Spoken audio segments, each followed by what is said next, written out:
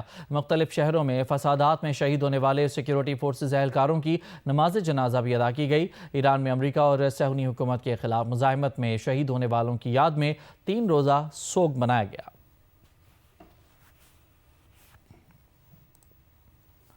نائب وزیر اعظم اسحاق ڈار اور ایرانی وزیر خارجہ عباس عراقچی میں ٹیلی فونک رابطہ ہوا ہے. اعلامیہ کے مطابق ایران کی موجودہ صورتحال پر تبادلہ خیال کیا گیا. اسحاق ڈار نے رابطے اور مشاورت کے تسلسل کی اہمیت پر زور دیا. پاک ایران وزرائے خارجہ نے قریبی رابطے میں رہنے پر اتفاق کیا. دونوں رہنماؤں نے پاک ایران سفارتی روابط جاری رکھنے کے عزم کا اعادہ کیا.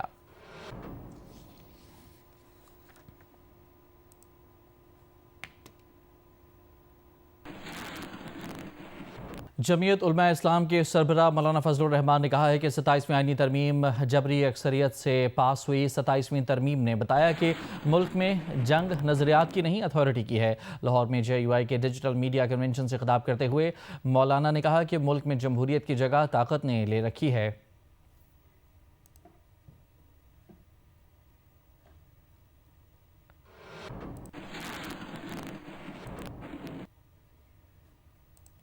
وزیر اعلیٰ خیبر پختونخوا کے معاون خصوصی برائے اطلاعات شفیع جان نے کہا ہے کہ سندھ حکومت کی توقع نہیں تھی کہ اتنے لوگ نکلیں گے، مگر جب توقعات کے برعکس لوگ نکلے تو سندھ حکومت گھبرا گئی.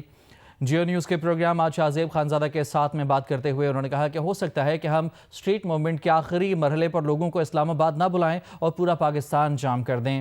ہم نے طے کر لیا ہے کہ مزاحمت سے ہی مذاکرات کا راستہ نکلے گا. ہمارے ساتھ جو ہوا اس کے بعد پیپلز پارٹی سے اب کوئی مذاکرات نہیں ہوں گے. ایک کھلے دل سے ہمیں ویلکم کیا جا رہا تھا اور ہم اس کو سراہ بھی رہے تھے. اب یہ ہمیں بھی پتہ نہیں چلا کہ کیا ہوا. پہلے 2 دن سب کچھ ٹھیک تھا. شاید انہوں نے جس سے پوچھنا تھا وہاں سے ان کو کوئی حامی جو ہے وہ نہیں ملی. اور دوسری بات یہ کہ سندھ حکومت ایک دم سے گھبرا گئی. ہم کوئی اسٹریٹ پہ جلسہ نہیں کرنا چاہ رہے تھے. جب سہیل آفریدی صاحب جس دن جلسہ گاہ جانا تھا فارم ہاؤس سے ہم نکلے تب بھی انہوں نے سندھ پولیس کے موبائل لگے ہوئے تھے. میں نے اپنے ہاتھوں سے ان کو ریکویسٹ ہی کیا. اس کے وہ فوٹیج موجود ہے کہ ہمیں جانے دے. ہم قانون کو ہاتھ میں نہیں لینا چاہتے تھے. ہمارے پاس تو ہزاروں لوگ تھے. ایک موبائل یا 2 موبائل کو ہٹانا کتنی بڑی بات ہے، لیکن ہم نے قانون کو ہاتھ میں نہیں لیا. یہ ایکسپیکٹیشن نہیں تھی کہ لوگ نکلیں. جب لوگ نکلے ان پہ پریشر آئے اوپر سے، جہاں سے انہوں نے پوچھنا تھا، جہاں سے شہباز شریف پوچھتے ہیں، کیونکہ یہ دونوں تو ایک لائن میں کھڑے ہیں. اسٹریٹ موومنٹ ہوتا ہی ایسے ہے کہ ہر چوک پہ جو لوگ جمع ہوتے ہیں.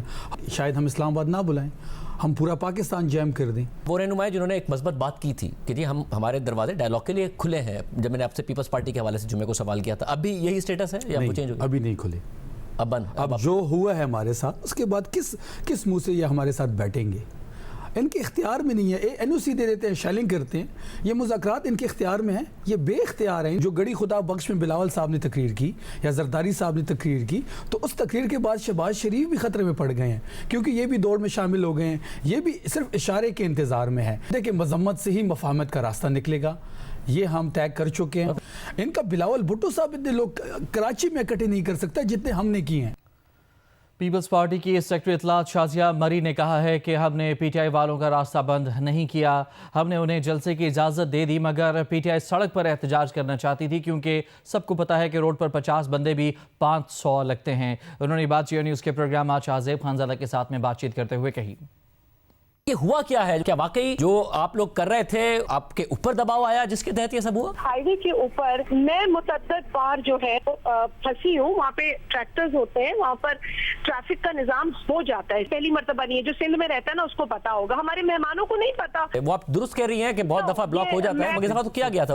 بات یہ ہے کہ PTI کو ایڈونچر چاہیے تھا، وہ ان کو ملا نہیں. یہاں پنجاب میں ملا تھا انہیں ایڈونچر. انہوں نے کہا چلے ہم کچھ کریٹ کر دیتے ہیں. جس ایونٹ کی یہ بات کر رہے ہیں، ہم نے NOC دیا ہے اور اس NOC میں فیڈرل گورنمنٹ کی بھی اپروول ضروری ہے. ان کی اپروول آئی ہے، دیر سے آئی، لیکن not after their event, before their event. No they wanted to do an event on the street. اب دیکھیں اسٹریٹ میں ہمیں بھی پتا ہے 50 بندہ 500 لگتا ہے، تو this was an easy way out.